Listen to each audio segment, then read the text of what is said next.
Hey, good day to you. This is Todd. I'm just a regular dude walking in the Word. I am so glad that you're with us again today as we are jumping into Judges. And today we are going to be we're starting Gideon.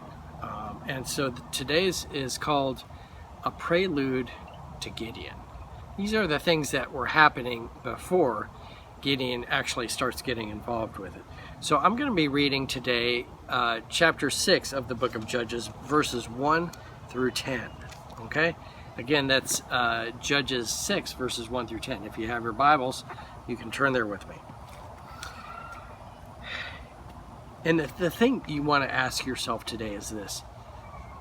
Why are we surprised when God's consequences, God's following through on his consequences that he said he would do? And like, we're shocked at why God would do this when he told us earlier on he would be doing these things. All right, so let me read here. Verse 1 of chapter 6. The Israelites did evil in the eyes of the Lord, and for 7 years he gave them into the hands of the Midianites. Because the power of the Midian was so oppressive, the Israelites prepared shelters for themselves in mountain clefts, caves, and strongholds. Okay, so let me stop there. Remember, Judges is on a cycle. I'll probably be talking about this every time we meet. But in the book of Judges, it's on a cycle all the time. And you can see where they're at in the cycle here. They did evil in the eyes of the Lord, so the Lord gives them over to the enemy. All right? And for 7 years, he gave them into the hands of the Midianites, which was the enemy that was a neighboring country. Okay? So the Midianites, and they were so oppressive that the people, they were like not living in their homes. They were hiding out in caves and in all kinds of areas because they were so afraid. And, well, let me keep reading here. Verse 3. Whenever the Israelites planted their crops, the Midianites, Amalekites, and other eastern people invaded the country. They camped on the land and ruined the crops all the way to Gaza, and did not spare a living thing for Israel, neither sheep nor cattle nor donkeys. They came up with their livestock in their tents like swarms of locusts. It was impossible to count them on their camels. They invaded the land to ravage it. Midian so impoverished the Israelites that they cried out to the Lord for help. So the thing was, they would come into the land and they would destroy the crops, is what they were doing. Well, back in those days, you didn't, run down to Publix or 7-Eleven and just go get more food.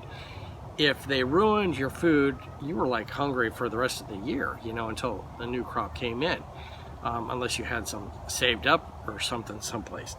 So it was a big deal when you had the enemy come in and ruining the crops, okay? And you're going to see Gideon, he's threshing grain in a place that he shouldn't be threshing grain because he was hiding out.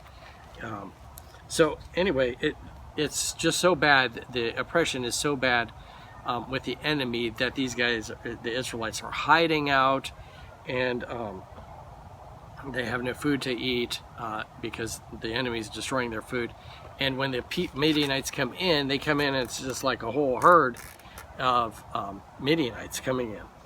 So verse 7, it says, when the Israelites cried out to the Lord because of Midian, he sent them a prophet who said, "This is what the Lord, the God of Israel, says. I brought you out of Egypt, out of the land of slavery.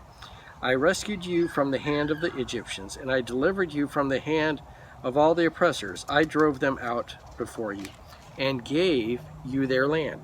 I said to you, I am the Lord your God. Do not worship the gods of the Amorites in whose land you live. But you have not listened to me." Okay?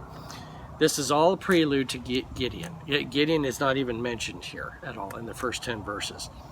This is all the actions of the people. They have fallen into sin and worshiping idols, and then God gives them over to the enemy, and the enemy is so oppressive that now they're crying out to God for help. And then he sends this prophet. The prophet doesn't have a name. We don't know who the prophet is. But the prophet comes and says, God's doing just what he said he would do. He delivered you from Egypt. That's a huge deal, just to deliver you from Egypt. And he told you, if you follow me, I'm going to protect you. Okay, but if you don't, then he's going to hand you over to the enemies. And so the last line is the key thing here. But you have not listened to me. This is, the prophet speaking for God. But you have not listened to me. Okay? The big question today is this.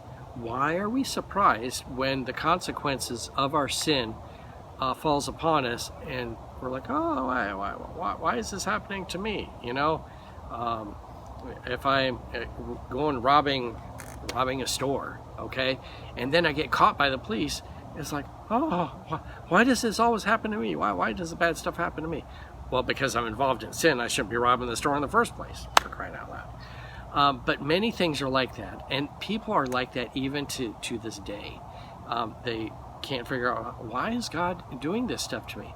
Well, God has said he was going to do that, and these are just consequences of sin that's happening, and we're just like shocked at the consequence of sin. Like, we can sin, but we don't want the consequences of it.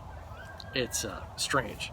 So anyway, that's the spiel for today.